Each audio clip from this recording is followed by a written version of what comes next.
নমস্কার, আমি ডায়েটিশিয়ান রাজন্না। আজকে যে বিষয়টি নিয়ে আলোচনা করব সেটা হলো ডায়াবেটিস। ডায়াবেটিস রোগীদের মধ্যে খুব কমন একটা প্রশ্ন থাকে যে আমি টমেটো কি নিজেদের খাওয়া তালিকায় অ্যাড করতে পারবো? তো টমেটো কিন্তু খুব ভালো সোর্স হচ্ছে ভিটামিন সি এর, যার গ্লাইসেমিক ইন্ডেক্স হচ্ছে মোটামুটি 10 থেকে 15 এবং গ্লাইসেমিক লোড হচ্ছে 1-এর নিচে। তো ডায়াবেটিস রোগীরা অনায়াসে এটা ব্যবহার করতে পারেন।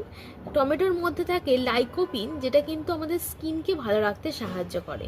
তবে এটা কিন্তু কোলেস্টেরল পেশেন্টরাও গ্রহণ করতে পারবেন। তো সেক্ষেত্রে কোলেস্টেরল পেশেন্টরা চেষ্টা করবেন টমেটোর বীজটাকে ফেলে দিয়ে তারপর টমেটোর ভিতরের অংশটাকে খাওয়ার। তো এছাড়াও যারা ওজন কমাতে চাইছেন তাদের ক্ষেত্রে কিন্তু মানে টমেটো খুব ভালো একটা অপশান, কারণ বিভিন্ন ধরনের স্যালাড করে আমরা খেতে পারি বা টমেটো রান্না করেও খাওয়া যেতে পারে। অনেক সময় ভাবি যে রান্না করার পর টমেটোর হয়তো গুণাগুণটা নষ্ট হয়ে গেছে, তেমনটা নয়। তো রান্না করার পর কিন্তু টমেটোর গুণাগুণ ইনট্যাক্ট থাকে, একই রকম থাকে, অনায়াসেই কিন্তু সেটা খাওয়া যেতে পারে। এর মধ্যে থাকা ক্লোরোজেনিক অ্যাসিড এবং কারকিউমিন, যেটা কি করে ফ্যাটকে বার্ন করতে সাহায্য করে।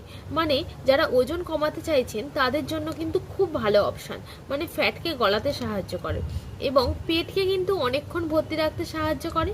এবং এর মধ্যে কিছুটা ফাইবার থাকার জন্য মানে কোষ্ঠকাঠিন্যর সমস্যা যাদের আছে তারাও কিন্তু এটাকে খেতে পারেন। আশা করছি ভিডিওটি ভালো লাগবে। ভিডিওটি ভালো লাগলে শেয়ার করবেন। ধন্যবাদ।